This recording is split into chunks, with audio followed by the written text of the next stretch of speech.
नमस्ते मित्रों, मैं पुरुषोत्तम पांडे, एलआईसी एजेंट। एक कविता जो लाया हूँ, जो मैंने 2011 में लिखा था, और उस कविता को आपके जिंदगी का सारा रहस्य इसमें छिपा है। लोग सफल क्यों नहीं होते हैं, इस चीज पर मैंने उसी समय सोचकर लिखा था, और उस समय का बात मैं आप लोगों को सामने रखूंगा। कविता जो है, जिंदगी में कुछ नहीं लगता है, लेकिन जिंदगी और समाज का सुधार कर देता है, इंसान को सुधार कर देता है। इसलिए कविता के माध्यम से और संगीत के माध्यम से लोग अपना मनोरंजन करते हैं। इसलिए कविता जो है, जिंदगी में जो भी कला परेशानियां है, उस कविता से आप सीखते हैं।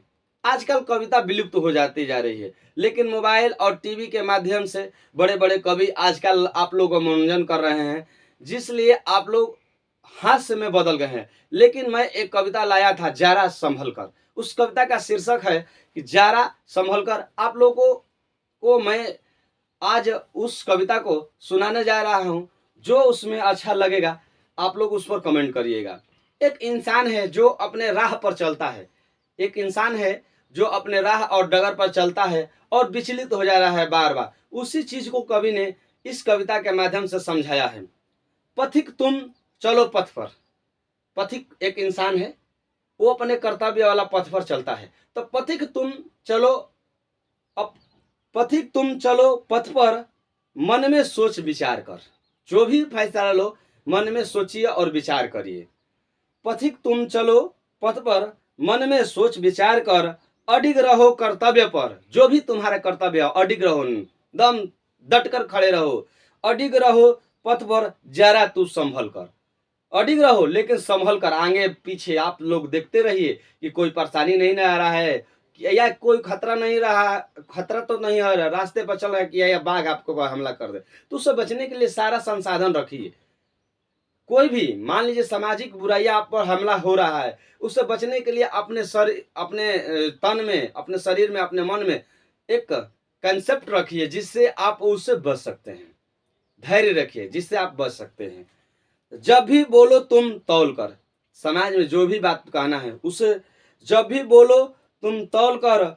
हठ करो तुम जान कर, चलो तुम अपने को संभाल कर, जरा तुम रहो संभल कर। जो भी कार्य करना है आप संभल कर रहिए। हठ करना है तो जानकर करिए। चलो तुम अपने को संभाल कर, रुको कभी ना तुम डर कर। किसी चीज से डरिए मत। डर एक ऐसी शक्ति है जिससे आप कोई भी कार्य जो करते हैं, उस कार्य को करने में असफल हो जाते हैं। तो डरिए मत। यदि वो कार्य अच्छा हो तो, चोरी करना है तो ना, चोरी कर रहे हैं आप डरिए ना, चोरी कर लीजिए। किसी से बेईमानी करना है, शैतानी करना है, किसी को मारना है तो आप डरिए। इंसान है, इंसानियत का नाता रखिए। इंसान है तो इंसानियत से नाता रखिए। सारे जिंदगी में आए हैं, कुछ लेकर जाना नहीं है, इसलिए मिलजुल कर आप इंसान बनकर रहिए। रुको कभी ना तुम डर कर, चलो सदा धैर्य रख कर, अपने लक्ष्य को देख कर, जरा तुम रहो संभल कर। रुको कभी ना, थको कभी ना, क्योंकि थक जाओगे तो मंजिल पर आप नहीं जा सकोगे, इसलिए थको नहीं। तो रुको कभी ना तुम डर कर, चलो सदा धैर्य रख कर। चलो, लेकिन धैर्य रख कर।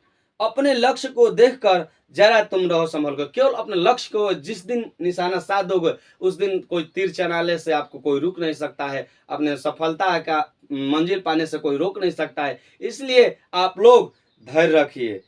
चलो सत्य के मार्ग पर। जो भी कार्य करो सत्य करो, सत्यता उसमें झलकना चाहिए, ये ना कि बुराई झलकना चाहिए। कवि का अंतिम पंक्ति है, चलो सत्य के मार्ग पर, सत्य पर कभी ना सोच कर। सत्य जो चीज है उस पर सोच विचार नहीं करना का चीज है, किंतु परंतु का प्रश्न नहीं है। तो सत्य पर कभी ना सोच कर, पथिक तू मन में विश्वास कर। हे पथिक, तू अपने मन में विश्वास रख कि एक दिन ना एक दिन तुम्हारा मंजिल तो मिल जाएगा।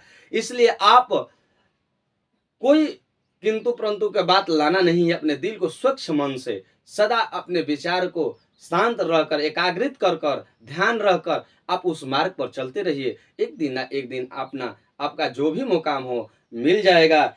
जरा तुम रहो संभल कर। हे मित्र, आप संभल कर रहिए। जिंदगी में जो भी परेशानियां वो स्वयं खत्म हो जाएगा। सत्य का मार्ग अपनाइए। Thank you. नमस्ते, मैं पुरुषोत्तम पांडे। प्रणाम।